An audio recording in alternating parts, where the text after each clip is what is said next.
The next morning, Mr. Carmichael returns from Russia to the house next door, looking dejected.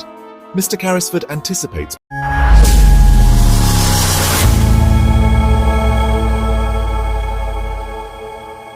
Bad news. तुम उसे नहीं ढूंढ पाए? मैंने उसे ढूंढ लिया, लेकिन वह गलत लड़की थी। उसका नाम एमिली कैरव है और वह राल्फ क्रू की बेटी से बहुत छोटी है। मुझे बहुत खेद है। हमें फिर से शुरू करना होगा, लेकिन कहाँ? अब 2 साल हो गए हैं। 2 साल।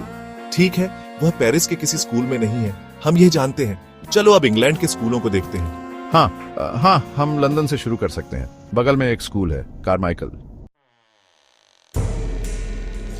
Ramdas quietly enters the room. अटारी से छोटी नौकरानी यहाँ है, बंदर के साथ। वह कल रात फिर से उसके कमरे में भाग गया। क्या तुम उसे देखना चाहोगे? हाँ, मैं देखना चाहूंगा। उसे अंदर ले आओ। Sarah enters the room and stands before Mr. Carrisford, smiling.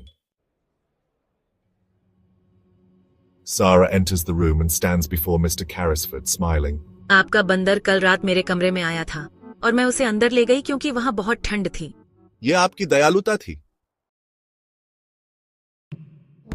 Sarah glances at Ramdas near the door. क्या मैं उसे लश्कर को दे दूं? मैं भारत में पैदा हुई हूँ। तुम्हें कैसे पता कि वह एक लश्कर है? ओह, मैं लश्कर को जानता हूँ। मैं भारत में पैदा हुआ था। भारत में? लेकिन तुम बगल के स्कूल में नौकर हो। हाँ, अब मैं हूँ, लेकिन मैं पहले नहीं था।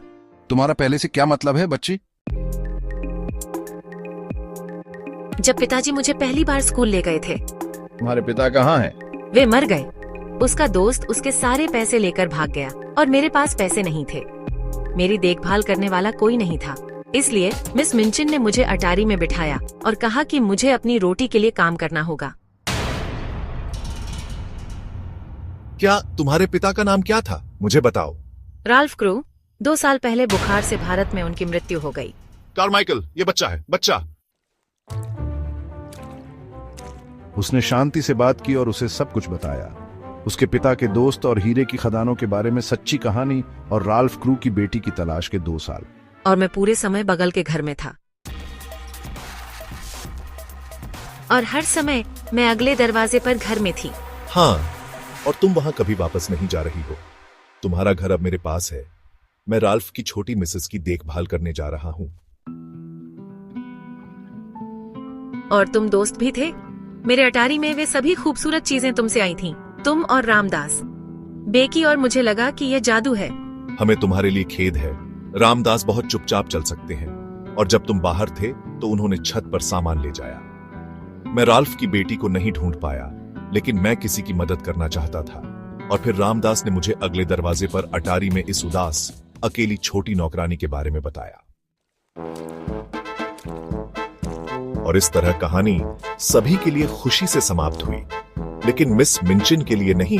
सारा बहुत अमीर हो गई थी और मिस मिंचिन चाहती थी कि वह स्कूल वापस आए। वह मिस्टर कैरिसफोर्ड से मिलने आई थी, लेकिन उसने उससे कुछ बहुत ही गुस्से वाली बातें कहीं और वह लाल चेहरे के साथ चली गई। बेकी भी मिस्टर कैरिसफोर्ड के घर रहने आई। वह सारा की नौकर थी और वह बहुत खुश थी। उसके पास एक गर्म कमरा, अच्छे कपड़े और हर दिन खाने के लिए अच्छी चीजें थीं और वह सारा से बहुत प्यार करती थी। एर्मेंगार्ड अक्सर सारा से मिलने आता था और सारा ने फिर से उसके स्कूल के पाठों में मदद की। एर्मेंगार्ड चालाक नहीं था, लेकिन वह एक सच्चा दोस्त था।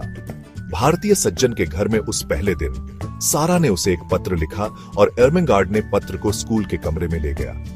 उसने लेविनिया और दूसरी लड़कियों से कहा, हीरे की खदानें थीं, हीरे की खदानें थीं। खदानों में लाखों करोड़ों हीरे थे और उनमें से आधे सारा के थे। और जब वह अटारी में ठंड और भूख से तड़प रहा था तो वे हमेशा उसके हीरे थे। और वह तब भी राजकुमारी थी और अब भी राजकुमारी है।